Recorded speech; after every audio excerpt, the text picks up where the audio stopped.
So welcome everyone to the August 2015 Launchpad Webinar Series hosted by SEO5 Consulting.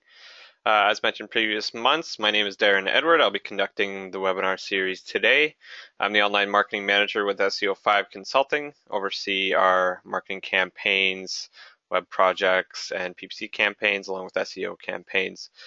Today with me I have our account manager Lena Toma, who's going to be going through the case study today. Just a quick update on the process. So the agenda today, each month during our webinar series, we conduct and go over the latest news and articles related in the industry to online marketing, changes that have been made from Google, announcements that have been made that obviously impact how you should be marketing your business online, through your website, through online marketing, through social media. Definitely good topics that we want to share with our clients. Each of our account executives would have shared a lot of these points throughout the month, but the reason of the webinar series each month is to have a comprehensive and conducted presentation with everyone to see all the updates that have taken place over the last 30 days since our last webinar, but obviously making sure that everyone's updated on the changes that are happening within the industry. Each month we also provide a client case study, so a client of ours, some success stories, what we've done for these clients, what's happened, what industry they're in. We have another great case study this month with a client, Ontario Parking, that, like I mentioned, Lena will be going through later on in the webinar today. And at the end, we do have a Q&A session. You will see that there is a little chat box in the GoToWebinar section. If you do have any questions, just post your questions there. We will get to them at the end of the webinar today, just so there are no delays. We do allot for a good amount of time at the end of the webinar today. So if you do have any questions, just put them into the chat box and we'll definitely get to you later on today. So without further ado, let's review the latest news and articles that have taken place throughout August 2015 and the end of July 2015. So first off, one of the first things that we wanted to show was the Google Panda 4.2, which is the latest version of the Panda update, which focuses on low quality content on websites, and really websites that use a lot of spam content, and really try and game the Google algorithm and try and rank sites. So obviously Google's released a number of updates to the Panda algorithm update throughout the years. The recent update 4.2 is actually, Google's announced that it's actually going to be rolling out a lot more slower than other updates that have taken place. The reason for this is just technical reasons. Google's John Mueller was recently asked about the progress of the Google Panda algorithm update and why it seems like it's running slower than normal, in terms of there have been some notices from some changes to the algorithm that kind of seem like they would be a Panda update, but in terms of the changes in terms of the search results are obviously noticeably slower than normal. So John explained that the rollout is actually taking months and months as opposed to days or weeks, which would have happened in the Panda updates that have taken place already to date. The reason that this was an internal issue related to technical reasons, so technical reasons on Google's side, which is why the rollout's taking a lot slower than usual. And for anyone that might have been affected previously from any Panda updates, obviously if you come out of an update, or if you know that your website was harmed from any Panda updates, you're waiting for the next refresh to take place so you could get your rankings back and start generating more traffic from Google. He explicitly said that the rollout is not going slowly specifically to confuse people. It's just internal issues that they're trying to resolve. They're crawling and indexing as normal, and they're using the content as well to recognize higher quality content and lower quality sites to push off of their search index. But again, he's just slow. They're moving it out in a little bit slower way than usual, mostly for technical reasons. So we're going to be monitoring this over the next few months. Obviously, anytime Google and an animal is mentioned, whether it's a hummingbird, a panda, or a penguin, us as SEO experts, we definitely want to know, what's happened and how this affects not only our clients' websites, but how we could help your businesses to improve based on these updates. So we're going to be monitoring this closely over the next few months, and we'll definitely be making a few more updates as this does get rolled out, and we'll be sure to follow up with this in another webinar in the next few months. Definitely know that we're staying on top of this, and we will keep everyone posted. Next is that Google has pretty much officially given up on Google Plus as really their go-to social media network and their go-to link to connect to all of Google's products. Before, you would need a Google Plus account in order to use different Google products such as YouTube. You created a Gmail account, you'd automatically get a Google Plus account. Before that's what you needed. Now Google is no longer requiring users to have a Google Plus account in order to use different Google products. Instead, you could do everything across Google as long as you have either a Google account or a Gmail account. Pretty much this is for any new accounts that people are going to be creating either through YouTube or Gmail. If you already have a Gmail account, you already have a Google Plus account. That's not going anywhere. That's staying there. If you wanted to create a new YouTube account, it's going to be actually a byproduct of Google, not a Google Plus. So if you do have a Gmail account, you'll likely be able to create your YouTube account through that account as well. The Google Plus profile will no longer be needed when a user wants to upload, comment, or create a channel. You would just need a typical YouTube profile, which you could get either through Google or Gmail. Basically, the dismantling of Google Plus began earlier this year at Google's I/O conference in June, when they announced that they're going to be implementing Google Photos, which is a new aspect for photo sharing, not really dependent on using Google Plus for having to use Google sharing. Keeping in mind, Google Plus is still going to continue as a social media service.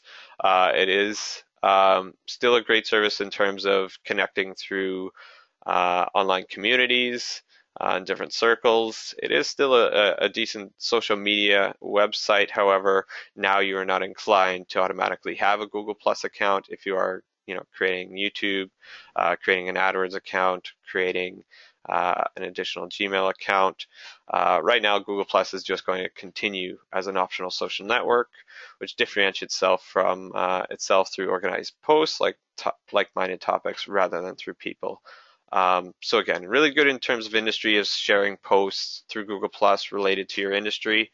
As part of our deliverables, each piece of content that we create for our clients does get posted through Google Plus.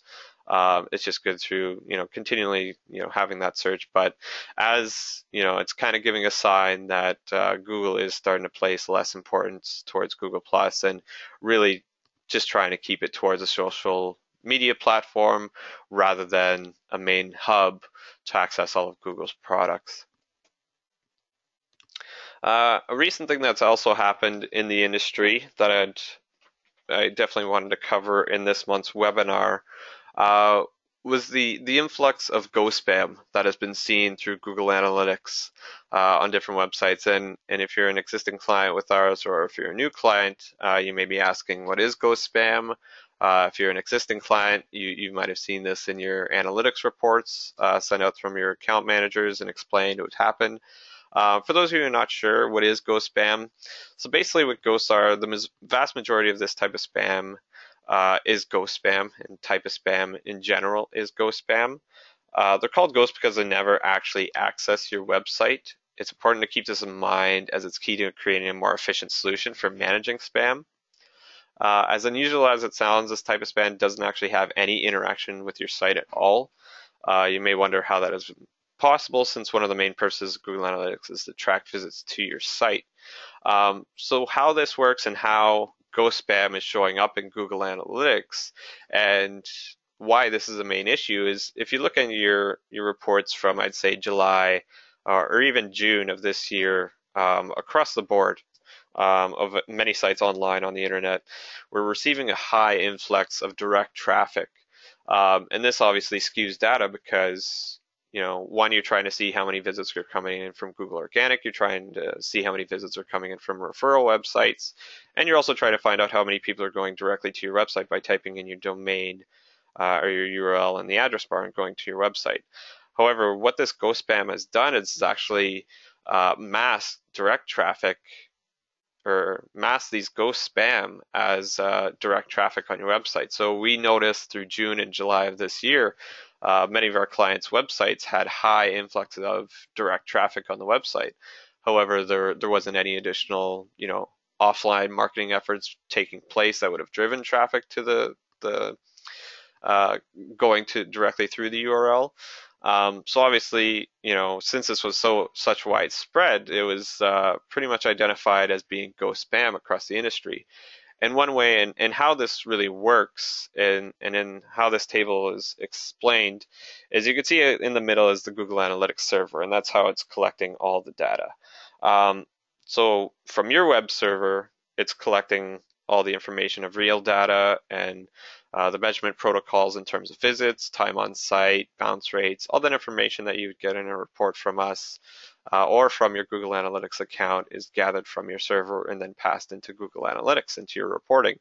When an end user then goes to your website, whether it's going in directly, typing in your domain and your website, whether they go on Google and search a search term or search your company name and go to your website, all that information is gathered via JavaScript and via cookies on the website and being passed from their servers, and all that information via JavaScripts are being passed into Google Analytics. A lot of user accesses, if they access it from a desktop, from a laptop, from a mobile device, all that information from your server is being sent out to the end user, and their engagement on your website is then being sent to Google Analytics.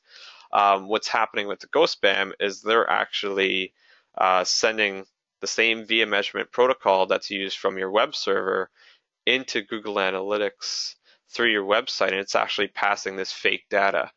One way of identifying that is, which I'll show you shortly, and actually maybe I'll just click here really quickly, just to kind of show you. So here's an example of ghost spam that has taken place on a website, and this is just an example of your analytics reports. So you could see these different spam host sites, websites. These sites for free share buttons, guard link, free social buttons, event tracking, get free traffic now.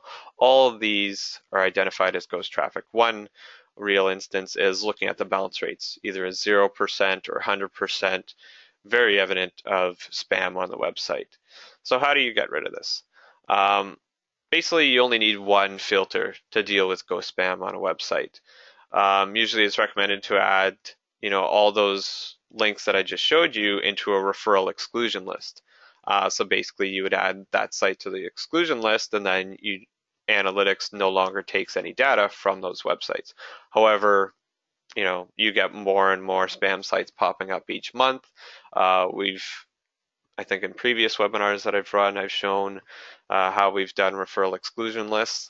But each month we're finding new and these spammers are intelligent, so they're using different domains to definitely try and get into your Google Analytics and disrupt how your traffic's being reported. So while the referral exclusion list is definitely a good way to block that type of traffic, there's a few disadvantages of using that. One, obviously making filters every week or every month for every new spam detected is tedious and time consuming, especially if you manage many sites through one Google Analytics account. Plus, by the time you apply the filter and it starts working, you already have some affected data that's in there. So any historical data is still going to show the spam traffic. It's only once that filter is set up when it's going to start cleaning out that data. Two, some of the spammers use direct visits along with the referrals. So like I said, you might see this influx of direct traffic, but then you might also see an influx of referral traffic. So the spammers are using different methods, and obviously to send out the spam to your website. And again, these direct hits won't be stopped by the filter. So even if you are excluding the referral, you'll still be receiving the invalid traffic. Which is why people are still seeing the unusual spike in direct traffic. Luckily, there's definitely a good way to prevent all these problems. Most of the spam traffic works by hitting Google Analytics random tracking IDs. meaning that the spammer actually doesn't really know who is the target. They're just randomly selecting tracking IDs and sending their spam that way. So really, the main reason of what you want to block is their host name, not use necessarily. They're not using any fake host names. They are having to use a host name. So basically, the best method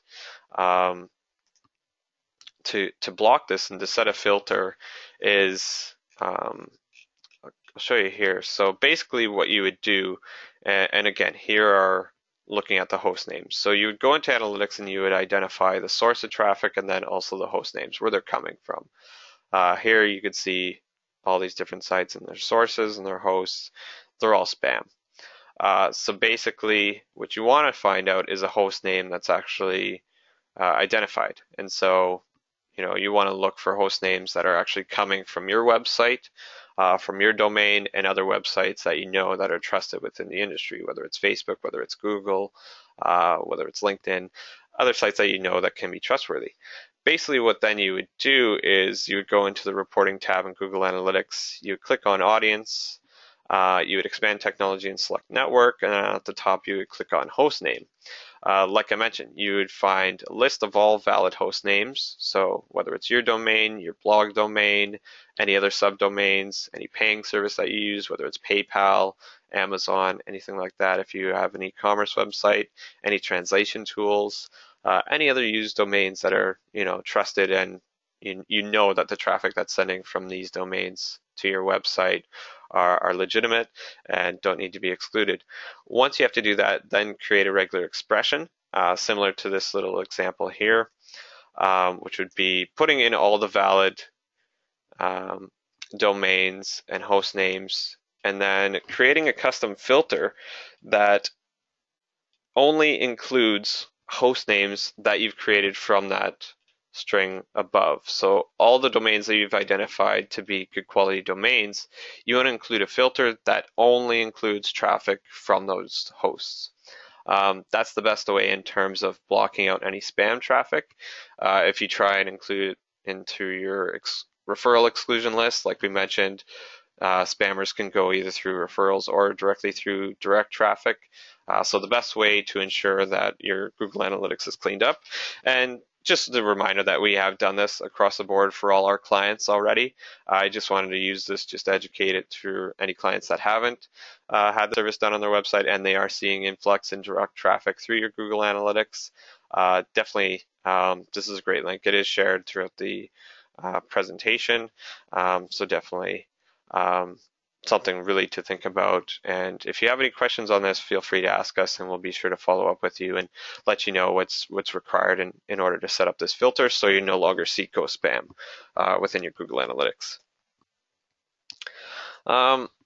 As going back to another announcement from Google, Google is now actually part of another company which is called Alphabet, and that's not a joke. What's actually would happen, and this was actually an announcement that took place 2 weeks ago.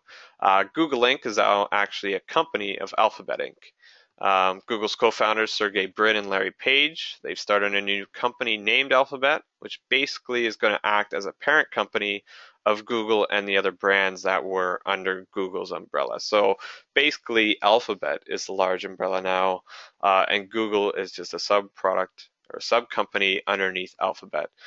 This allows Sergey and Larry to actually focus in on all the different companies that they have under Alphabet, whether that's Calico, which actually fights age-related diseases, Google X, which is working on big breakthroughs, obviously setting up Wi-Fi in different areas across the country, setting up pods online and beacons that actually give Wi-Fi through balloons and satellites. Fiber, again, that's providing fiber internet through different areas across the United States. Google Capital, which invests in long-term tech trends. Google Ventures, again, funding for bold new companies. Nest is their partnership with Elon Musk for smart home products. And then you can see at the bottom there is Google and all their different companies. So all Android, search, YouTube, Google Apps, Maps, and Ads are all still under Google, but now Google is under Alphabet. Now, if you had stocks or shares in Google and you're wondering what's happening, it's basically just been transferred over to Alphabet. I think if you Google it online, you will see their updated stock stock name, as it's just been transferred over to Alphabet. So nothing's had to change if you did have any stocks in Google. Why this is important is just the fact that Google now has dedicated CEOs working on all these different projects. So they've actually, Larry Page, the former CEO of Google, has now announced that the CEO of Google is now going to be Sundar Pichai, who was previously leading the way with Android and Chrome. So now Sundar is now the CEO of Google and all the companies that fall under Google, but now Google is now a company under Alphabet and all the different products. So Larry and Sergey still on top of everything, but just now they're spending more time on all their other projects, not necessarily just focusing on search. Their goal is obviously finding the experts, skilled and qualified, to run these other companies for them, and they're obviously staying on top of everything. But a big change definitely in the market. I'm not sure if anyone's going to refer to Alphabet much. I'm sure everyone will still continue to refer to them as Google, but obviously this was a change that they felt they needed to make within the company. So far, we haven't seen many, impacts of this change in terms of the search online world. But again, it's something that we're going to be monitoring closely to see if there's any new developments, especially now that there's a new CEO for Google. Definitely going to be monitoring, different changes that he's going to be making over the next few months. Slipping to the other side over to Microsoft, as if we look into ad traffic and AdWords campaigns and AdWords management, Bing recently launched an in-depth industry ad visualizations within their AdWords software. Ad software, it's actually Bing Ads, I shouldn't call it AdWords. Visualizations across devices, time, and location. So these new visualizations really help, online marketers and those companies or clients that use Bing Ads specifically. This really helps advertisers garner more industry information in a quick and actually beautiful format. It's actually much more visualization. If you've used AdWords before, you know that there's really not a lot of charts and tables. It's just a lot of data that's compiled. What Bing is doing and what they've done actually over the last few months, and actually their goal of this year is to make that data much more presentable and much more easily readable for users to understand and actually go in and make changes. So this tool is actually helping out marketers and also business owners get more data across specific industry verticals. The targeting parameters that Bing reports on are very helpful, like you said, for not only marketers, for businesses to actually understand that data, understand how their ads are working online, who they're engaging with, what time they're engaging with people. The three main trends that this new report covers are time and ad scheduling trends, device targeting trends, and location targeting trends. So device targeting trends are able to see, what bids you should be going after in terms of desktops, tablets, or mobile devices, how the reporting is being shown. It's really great visuals. Location targeting trends, so you're able to see, where your ads are showing, whether you're, advertising across North America, if you're advertising, just in, one location, you're able to really get a good overview of where those clicks within your campaign are coming from and what changes you can make to obviously continually optimize your campaign. And then ad scheduling trends. So what times your ads showing, what times are getting more impressions than others, what times are getting more clicks than others.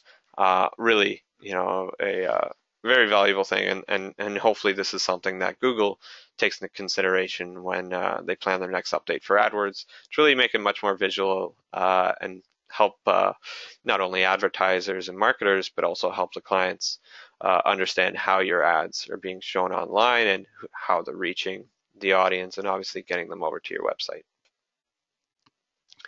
Another big shakeup this month in a really great article from Moz.com that really helped to explain the update is that Google's actually recently updated their local snackback shakeup. And what does that mean? Basically, if you did a local search on Google, anything, if you're searching within Toronto, if you're searching within New York, if you're searching within California, anything that takes a local search. What used to happen was you would see obviously the ads at the top, but then you would see a list of top 7 local results, um, ranged from A, B, C, D, E, F, G. Um, and with that, Google would show 7 results of local listings. Now they've actually changed it now on August 6th that people began noticing that the usual 7 pack of results for Google's local searches actually showing up for 3 packs rather than 7. And while this was being shown before on mobile devices, as you can see from the example, it actually recently started showing up in desktop search results. As mobile usage continues to grow higher and higher, Google's obviously implemented this change into their desktop search results to appear more similar to the mobile specific search results.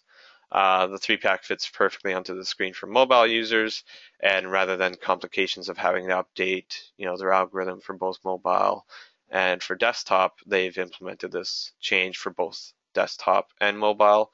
Some other few changes that have taken place is that Google's also removed specific addresses for the locations. It's basically only just showing the street names of where the locations are found. It's actually, it does promote people actually clicking through, which would be a good thing for those, even those that aren't in the top 3. You'd still be shown, as you can see, that little button in the mobile device. If you click on more shoes, you will get more results. So if you were in a position where you're ranking position 4 and 7 on the first page of Google, definitely know that there are still elements for you to ensure that your local listings are optimized. Really important to ensure that you have other local citations online, whether it's through Yelp, Yellow Pages, Merchant Circle, Angie's List, Better Business Bureau. We have software that works to identify available citations for your business, and we do conduct submissions each month for our clients as part of our online marketing packages. But again, this is very important to ensure that your local listings are properly optimized, so you are showing up in that top 3. Again, I do recommend everyone to read the blog from Moz that is provided in this link. If you do need a copy, please send an email to info@SEO5consulting.com and we will send you a link. Really touches on the important aspects of who this update's going to impact, how you need to ensure that your local listings are properly optimized. And again, we're closely monitoring this. Google, usually will make a change and they'll test it for a few weeks, and then you could come back another few weeks and test, and what used to be there is now updated. So we're monitoring this closely to see if it is a permanent change or if it is just a test. But it does seem like something that will be permanent because it is following suit with their mobile updates, which now only shows 3 results. So we'll monitor this closely, and if there are any changes, we'll be sure to let you know. One great point that I wanted to share in the webinar this month, especially going from that last tab in terms of local SEO, and especially now how important it is to show up in those top 3 results. I just wanted to share some 6 local stats that you should definitely know for your business in terms of the importance. There's a great article in the link below as well that goes more in depth, but I really wanted to share these stats with you and really let this sink in. So one, local searches actually lead to 50% of mobile visitors to visit stores within 1 day of their search.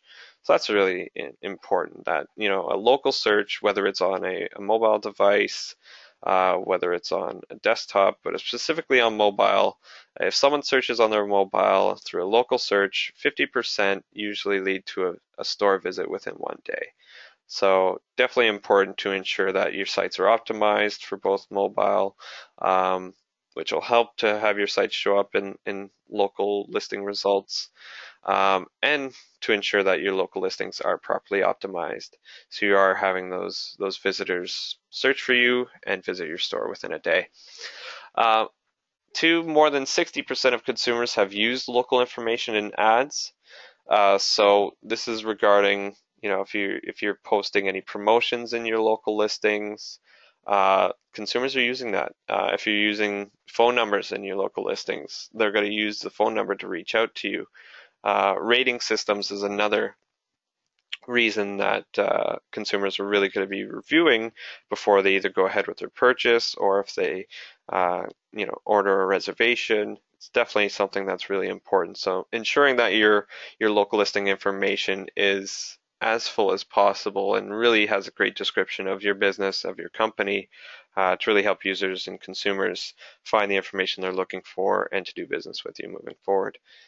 88% of consumers trust online reviews as much as personal recommendations. That's a great number, and that's shows you the value of people trusting online reviews, and that's important too because there could be people posting fake online reviews, but 88% of consumers are going to trust what they read online. Just as word of mouth is one of the strongest forms of marketing and advertising out there. Same is happening now to online reviews. People, whether you're going on a trip, I'm sure people right away go on to TripAdvisor, find out who else is booked at that location, reviews at different restaurants, if someone's used a service, whether it's plumbing, whether it's maintenance, whatever it may be, people are going to be looking for online reviews, and it shows how much of them are trusting those reviews in terms of their purchasing or ordering your service. For business address and the location is the primary piece of information sought by local searchers. So again, I think that one's pretty self-explanatory. With today's world of everything being on a mobile device, people want to find out where you are. They want to either get to your store, they want to find out how close you are to their home. Sure, they'd be looking for a phone number to get out and reach you. They could definitely find that on your website, but ideally the main thing that's happening on local searches is they're really trying to find out where you are. So that just leads to the importance of making sure that your name, your address, your phone number, all the information that you have regarding your business is consistent across all platforms. It should be consistent on your website as it is consistent on Google Places. If you have a Yellow Pages listing, if you have a Yelp listing, just ensure that the NAP, the name, address, place, name, address, phone, is the same throughout. And that obviously helps push up your Google Places listings higher in Google and ensures that people are really going to find you when they're conducting their searches. Lower percentage, but still a very great search in terms of ROI is that 18% of local mobile searches actually lead to a sale within one day. And that just shows the trend and where the industry is going and the importance of ensuring that you have a mobile-friendly website, you're found online, you have a Google My Business account, you have all your information with regards to store hours, if you take different credit cards, different payments. It's really important. So, 18% of local mobile searches lead to a sale within a day, not even, leading to a week. This is within one day, 18% of people. So again, the importance of making sure that your profiles are fully optimized and fill with as much information as possible. If you do have images of your business, it's great to post them there on Google. If you do have your store hours and your methods of payment, as much information as you can, because you really want to reach the customer as soon as possible, and because they're conducting searches directly on their mobile devices, you want to reach them as soon as possible and ensure that all information that they're looking for is there to be found. And the last one that I want to share is 50% of mobile users prefer a mobile browser to a mobile app. So that's just showing, if you're thinking, do I need a mobile friendly website or should I create a mobile app? Again, when you're thinking of it, I would say definitely important to have a mobile friendly website, not necessarily an app. People will find you going through Google. It's not necessarily going to have to open up an app. They prefer it just opening up your browser going to the website, and obviously making sure that it's mobile friendly. If it's not mobile friendly, this percentage is definitely going to go down. They're not going to stay on your website long. They won't do a search, and if your site comes up, it definitely impacts the results. So again, I think we've touched on this in the last few webinars, but definitely really important to ensure that you have a mobile friendly website, especially with the changes that Google's making. It's very important at this time. And like with that being said, Google's recently announced with regards to the mobile friendly update, which took place in April, is that not having a mobile friendly website could definitely hurt your rankings. Obviously, Google mobile search results, but did it have an impact? Of not having a mobile friendly website. Google's come out and said it doesn't affect desktop results. So if you're on a desktop, on a laptop, and you search Google, if you don't have a mobile friendly website, it's not going to affect your desktop results. But what this is saying is that what if you only have a mobile friendly site? The site that you built is specifically just for mobile. Is this going to have an impact on desktop results? Google's actually came out and said that, just make sure that desktop users could still see some form of content from your website. If it's formatted in a way that works best for mobile, that's perfectly fine. Google's going to continue to rank you and index your site. Even if it's meant for mobile, it's still going to ensure that if your content's readable on a desktop, then you should be fine. So again, you definitely do not need a specific desktop website in addition to a mobile website. But if you do only have a desktop site and it's only on a desktop, again, highly recommended to ensure that it is a mobile friendly website. And again, another announcement like this definitely shows where Google's leading, following the trends and really pushing everything over towards mobile. So again, another really important. If you do have any questions or if you want to find out what needs to be done to ensure that your website is mobile friendly, definitely reach out to SEO5 Consulting. Our email is info@SEO5 Consulting, and I'll include our phone number at the end of our webinar today.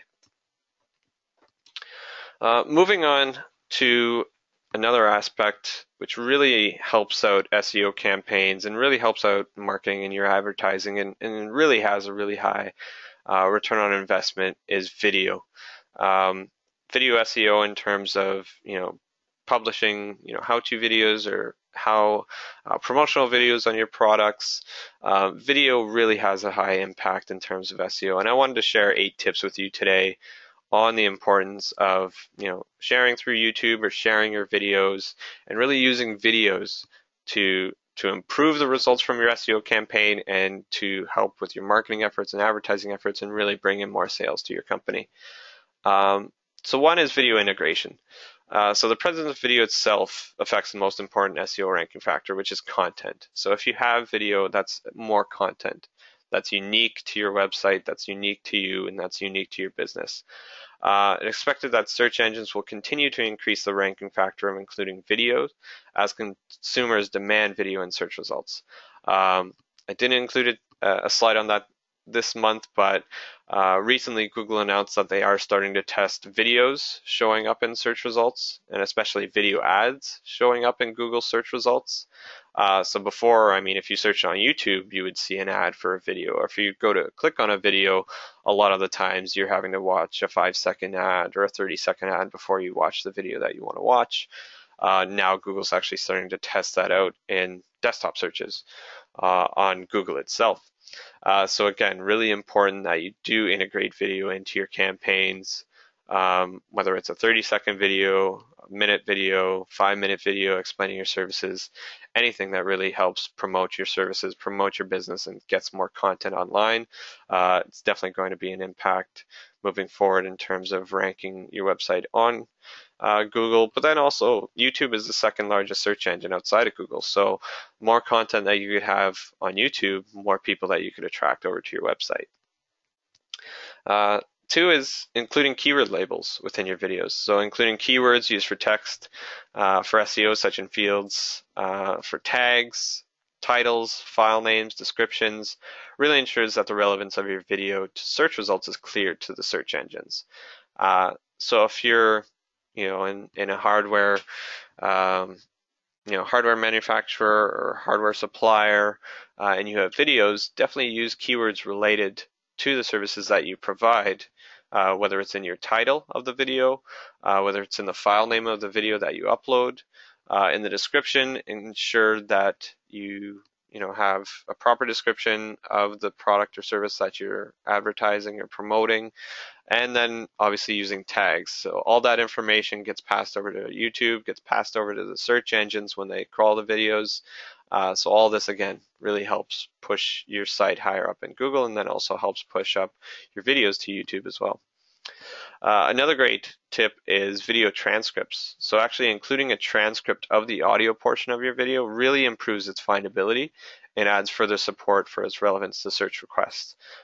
This you could either, if you want to host a video on your website, it's a great tactic of actually posting the video transcript of the video on below the video that's posted. If you want to put the transcript of the video into the description, another great way that ensures any audio or any information that's presented in your videos is actually also posted in text in the description. So again, that really important in terms of SEO. 4 is a video sitemap. So video sitemaps are an extension to the general sitemap of your web property. So metadata that could be customized include duration of the video, any ratings on the video from YouTube, view count, age appropriateness, whether you need to be 18 or older to watch these videos, or if it's open to the general public, whether this video may be embedded, and other useful information. So definitely, if you're unsure of how to set up a video sitemap on your website, reach out to us. We'll definitely look into that for you and set that up. 5, really important to host your video on YouTube. Again, like I mentioned, it's the second largest search engine in number of search queries, especially for small businesses and local businesses. Exposure on YouTube really triggers secondary actions, is likely your better bet than anything else of where you want to post your video. You also don't risk bogging down your site with slow load times if you are going to be uploading your video directly to your website. Highly recommend it. Upload your video to YouTube and then embed the video to your website, or share the video through your website as well. It definitely helps in ensuring that content's going out through YouTube, it's getting crawled by Google, but then you don't have to eat up the load time on your website. You could just embed the video, as YouTube does optimize the size of the videos already. Next is optimize videos for load time. So again, another importance. So Google definitely considers page performance in its algorithm. So page load time affects user experience, which means it affects the SEO.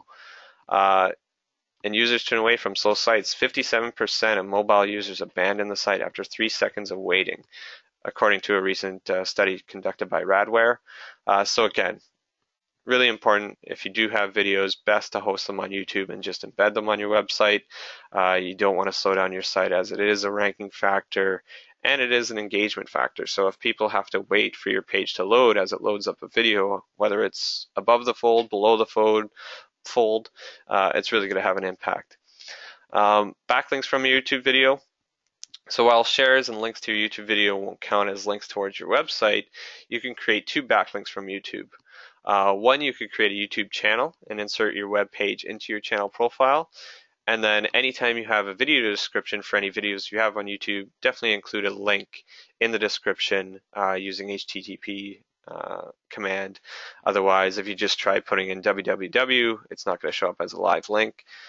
So definitely a really great tactic of creating backlinks from your YouTube videos going back to your website and helping your backlink profile. And 8, social signals. So getting more people to like or view your video is a positive signal to search engines. The value of your content is definitely going to increase the likelihood of your video being found and driving traffic to your website. I know we're getting a bit later in time, so I know I definitely want to get over to our case study. So one announcement that's taken place over the last month is that tweets are now officially showing in Google desktop searches. This was showing before in mobile search results, where tweets would be shown if you searched on a mobile device. Now they're starting to show up on desktops. So if you search something with Twitter within your search, you are likely to see some results coming directly from Twitter, as they did have a partnership back in February which allowed Twitter to access Google's stream of data generated from the user's tweets. And my last point before we move into our case study is it's recently been identified that Facebook has pulled ahead of Google in terms of referral traffic to websites. This was a study conducted in a quarterly authority report from Parsley, an analytics firm in the United States. They looked at referral traffic to the top 100 top news sites as ranked by ComScore and Alexa. And they found from May through July, 43% of referral traffic came from social and 38% from search. Google sites, including Google.ca and Google News, Google.com, and Facebook accounted for nearly 3/4 of all that traffic. And looking at this table, you can see where Google sites have been providing traffic and referral traffic over to websites, and you've seen how Facebook back in April 2012 only accounted for 10%. Now they're getting up there just under 40% and actually eclipsing the traffic coming in from Google sites. So another important, if you don't have a Facebook page, if you don't have a presence on Facebook in terms of social media, it's really important that you do set up that page, you do set up that presence, and you start engaging with your users and with your clients, and you'll really start to see an impact in terms of the traffic coming into your website. So without further ado, I'd like to pass over the presentation over to our account manager, Lena Toma, who is going to be reviewing our case study of OntarioParking.com. So take it away, Lena. Hi everyone, this is Lena. I'm an account manager, as Darren said, with SEO5, and I have been managing different campaigns within the company, such as SEO, PPC campaigns, and email marketing. So in this case study section, I'll be talking about one of my clients, Ontario Parking Systems. So I will just like a brief information about the company. I will be, the website is www.ontarioparking.com. They are my clients since January 2012. So the goals included eliminating irrelevant traffic, increasing the visibility of the website on the internet, and bringing relevant leads to our SEO campaign. So a little bit information about Ontario Parking Systems. So they have been in business since 1981, and they have been providing parking control systems, security gate operators, and security gates. They are located in London, Ontario, and they are serving North America. Our services, SEO, website design, and mobile site. In the next presentation, I'll be also talking about what we have done for my client. So as I said, they are our clients since 2012. We had different website versions to work with, and we have been working on SEO campaign, our SEO campaign.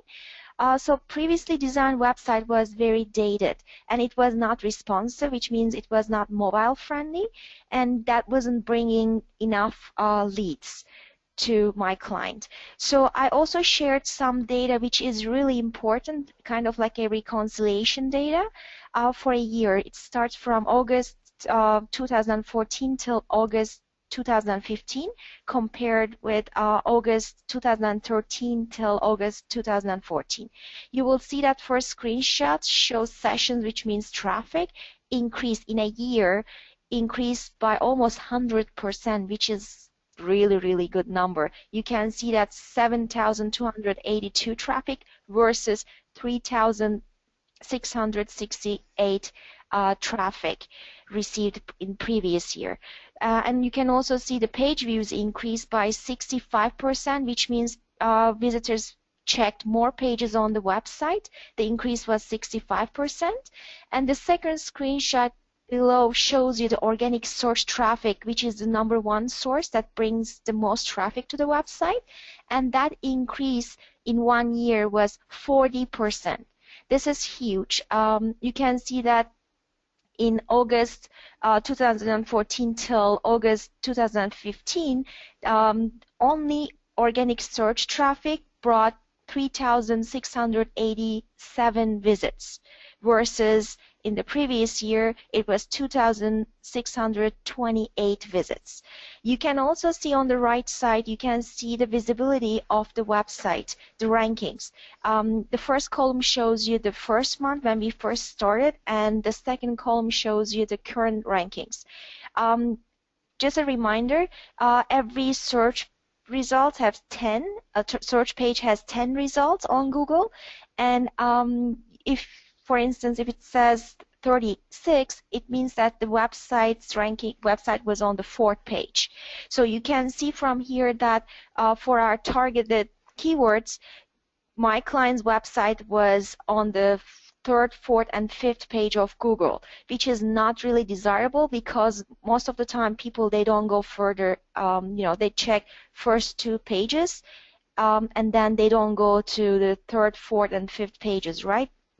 So what we achieved is right now my client website is ranking on the 1st page of Google for the most of the keyword phrases that we are targeting for Toronto location, and Toronto is very competitive for my client's field. So achieving this, I think it was amazing, and considering how competitive it is, my client's website, as I said, is on the 1st page of Google right now. And we talked about, earlier I talked about the web design and mobile site. So the website was not responsive, and we made it mobile friendly. We made a responsive site since April 2015. We know that Google just launched at that time, at the same time, a mobile algorithm. So that was important for us to make sure that the website was mobile friendly. So we worked on it, and now the website is mobile friendly. And also we gave a facelift to the home page. Then can share the website so I can show you what we have done. So here is the home page right now. You can see that we have a nice design. We have a monthly special. We have call to action. We have our phone number at the top and contact information with the email address. So you can see if you can scroll down, I want to also show the structure of the website, 3 main categories.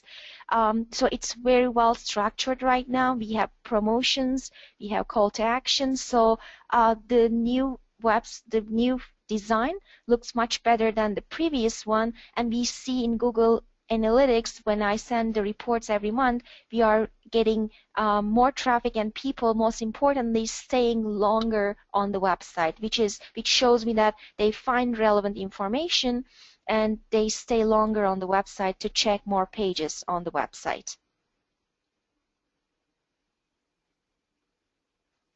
Perfect. Thank you very much, Lena. That was a really great case study this month, and just showing again, like Lena covered in the presentation, they started with us in 2012, really had an old version website, and what Lena just covered there, you could see the update of the website, and you could also see, if I could actually go back, just going back to the website, just how the elements are and on the site and how it looks like. If you looked on this on a mobile device, it would be, fairly similar and really, is that responsive website. And just over the years, from taking them from June 2012 to now in August 2015, they're outside of page 1 for the majority of their keywords. Lena's gotten them to page 1, obviously targeted around Toronto and Ontario for their local searches. Really a really great campaign. We've gotten them a lot of new business. A lot of the times Lena will call them and he'll just be too busy to take the call because we've gotten him overloaded with new leads, new calls, and more business. So really a great case study, a great client that we've worked with. We continue to provide great things for him moving forward. So just a background about SEO5, if this is your first time attending the webinar. We've been a pioneer since 1999. We have a team of over 50 internet marketing professionals. We're industry leading Google and Markemotive certifications across our staff. We've serviced over 1,000 clients worldwide. We're active in SEO conferences in North America. We attend Google meetings on a quarterly basis. We've attended Bing events. SEM and SES conferences we have attended. Our management team has over 50 years of experience with clients in 50 different verticals. So if you feel that your industry might not be best for search, trust us. We've worked in just about every industry. We've been able to find success in just about every industry.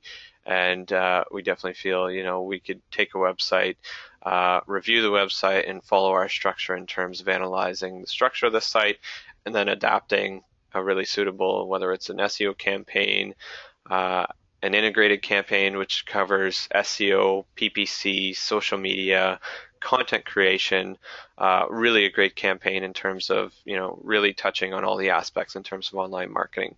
And I think the key point is, our marketing campaigns have generated over $80 million in online sales over the years, and we continue to add that every year. So really, I want to thank everyone again for attending today. Really appreciate it. Each month we will have another webinar. We will send our invites. So if you did attend this month, thank you. We will be having another webinar next month for the latest updates. Just going to check right now if there have been any questions posted. I'll open the floor up for any questions for those in attendance. If not, again, if you don't have any questions right now, please do send us an email at info@SEO5consulting.com or call our toll-free line at 1-888-759-4112. Just wait a few more minutes.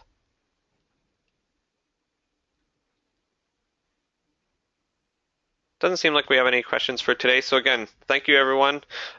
This is Darren Edward, the Online Marketing Manager with SEO5 Consulting, with Lena Toma, our Account Manager, signing off for August 2015. And we'll see you all next month in September. Have a great day, everyone. Bye. Bye.